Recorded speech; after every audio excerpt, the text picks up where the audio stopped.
Hello, Airbus Cockpit Coach here. In today's video we're diving into the A320's weather radar controls. We're sitting inside the Fenix A320 here, and I know that the weather radar is not operational yet in terms of what we see on our navigation displays, but I thought I'd give you the context around the controls and what they do, because many of us are including these in our flows when operating in the sim. These controls are key tools for pilots to assess weather conditions, detect turbulence and avoid hazards during flight. So I'll go through each of the knobs and switches there and explain how they work. The radar for the weather radar system is located in the radome, which is actually the nose cone of the aircraft. So behind here we have a dish which moves from side to side, scanning ahead of the aircraft, and that can also be tilted up and down so we can look higher or lower than the trajectory of the aircraft. This lower left box on the pedestal here are our weather radar controls. So I'll run through each of these. First of all, in terms of operating the system, we have two systems, and the middle position on this switch is off. Either operate system 1 or system 2. We usually alternate that between whoever's pilot flying, so the captain's flying would have that in position 1. The system's now on, and we should up here see tilt on the navigation display. Next we have the gain control. The gain control adjusts the radar sensitivity, turning it left towards min, reduces the sensitivity, allowing the radar to focus only on strong weather echoes like heavy precipitation. Turning it towards max increases the sensitivity, which highlights weaker signals such as light rain or distant weather systems. We do have a setting there which is CAL, which stands for calibration. So that's a pre-calibrated setting that automatically adjusts the radar to an optimal sensitivity, which has been predetermined by Airbus. So Airbus recommends leaving the gain in the CAL position for most operations, as it provides reliable weather information. So normally during our flights we should have that up there. It's worth noting the default position of the Fenix is actually +4 on the gain.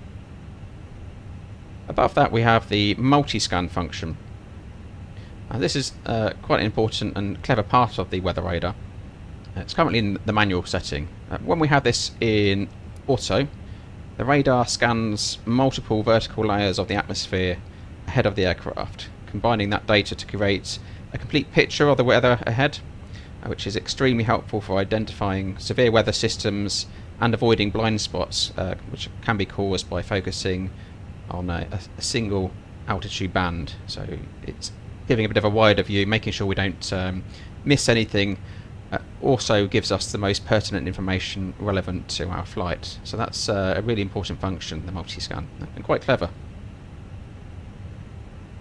In the manual mode, over to the left, the multiscan feature is disabled and the radar focuses on a single layer, which is controlled by the pilots essentially. So we would adjust that using the tilt function, which can be useful to pilots in specific examples where we may want to look above or below the aircraft to dive into a bit more detail of what's happening with the weather in that zone. So essentially we're in an auto mode.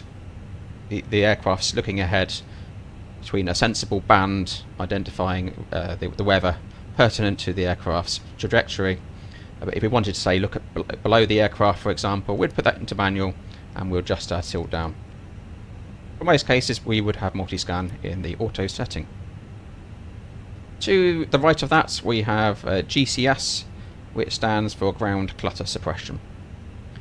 So it's either off or in auto. So if we move it over to the right in auto, the radar filters out unwanted returns from ground objects like buildings or mountains. This mode is particularly useful at low altitudes during takeoff and landing.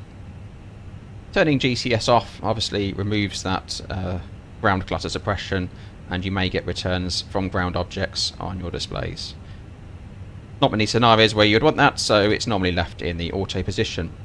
It's worth noting that GCS will only work in the auto position when multiscan is also in auto. So if this was over in manual, this is in auto, GCS would not work. So you need both of these in auto or ground clutter suppression to be available.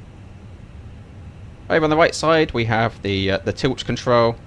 So this adjusts the vertical scanning angle of the radar, allowing a pilot to point the radar beam up or down to view the weather at different altitudes. If we were approaching our top of descent and we notice that the weather beneath us ahead looks a little bit dubious, we may want to take a scan of that a bit lower down. So we'd turn the multiscan off and we'd tilt the weather radar down to give us a lower view of what's ahead of us. The tilt angle ranges from plus 15 to minus 15 degrees, but careful adjustments are required if you are tilting that, so you don't sort of look too high and miss the weather ahead of the aircraft, and again look too steep beneath you, again missing what's coming up. With multiscan, again in auto, it's going to default to a sensible range ahead of the aircraft, looking around the trajectory of the aircraft, and essentially ignores what's in here as a pre-selected tilt by the pilots. In the middle we have our system mode selector. This lets the pilots choose the type of radar information displayed. So this one on the left there is WX, which is weather. It displays precipitation returns, highlighting areas of rain, snow and other types of precipitation only. Above that we have WX plus T, which is weather and turbulence. So it adds the turbulence detection to the radar display. Areas of turbulence will appear in magenta and helps pilots avoid potentially dangerous conditions. Directly up on the control is weather, turbulence and hazard. So this setting is adding hazards to the map, so it shows weather patterns, turbulence and any detected hazards such as thunderstorm cells, so it can detect the lightning, for example. Worth noting that the hazard function will only be available if multiscan is in auto. If that's in manual, this function will only display WX and T, weather and turbulence, so it's the same as that function on the left. So auto on multiscan to display hazards. And over on the right we have a map mode. This disables the weather detection and instead displays ground mapping, which can be helpful for navigation during clear weather. In the bottom right there we have the Predictive Windshear system, PWS. So the Predictive Windshear system uses the radar to detect wind shear ahead of the aircraft. Wind shear is a sudden change in wind speed and direction that can be extremely dangerous, especially during the takeoff and landing phase of flight. We've got two selections here, off and auto. In auto, the Predictive Windshear system automatically activates during critical flight phases, so takeoff and coming into land below 1500 feet. If wind shear is detected, the system will provide visual alerts on the navigation display and also audible alerts like wind shear ahead or go around wind shear. The system works by looking ahead of the aircraft in quite a narrow band, and it can detect the movement of the moisture in the air. So if, for example, in an extreme situation, we have precipitation close to the aircraft that was moving across from left to right, say 20 knots. A few hundred meters ahead of that there was precipitation moving right to left in the opposite direction, or precipitation moving down a lot faster, so indicating a downdraft ahead of the aircraft. You would get the wind shear oral and visual alerts. And even on approach we do get those alerts, so go around wind shear, we must form a missed approach and go around. There's not really many reasons to turn this off. It's usually kept in the auto position for flight safety during low altitude operations. However, if we had inaccurate alerts, for example, if there's an issue with the system, we have the ability to turn it off. So in normal flights we would have multiscan in auto, ground clutter suppression in auto, the gain in the calibrated position, either system 1 or 2 on, depending on who's flying the aircraft.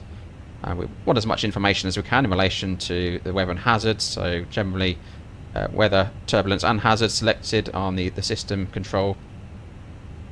And the tilt we can use, obviously we take the multiscan off, and we can use that to manually look up and below as required. And PWS, Predictive Windshear system, generally in the auto selection. So we'll dive back into this once we hopefully get the weather radar operating on our navigation displays, but I hope that sort of gives you a bit of an understanding of the controls. Because they are there, we do manipulate them as part of our checks.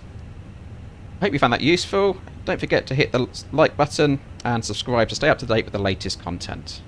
Thanks for watching.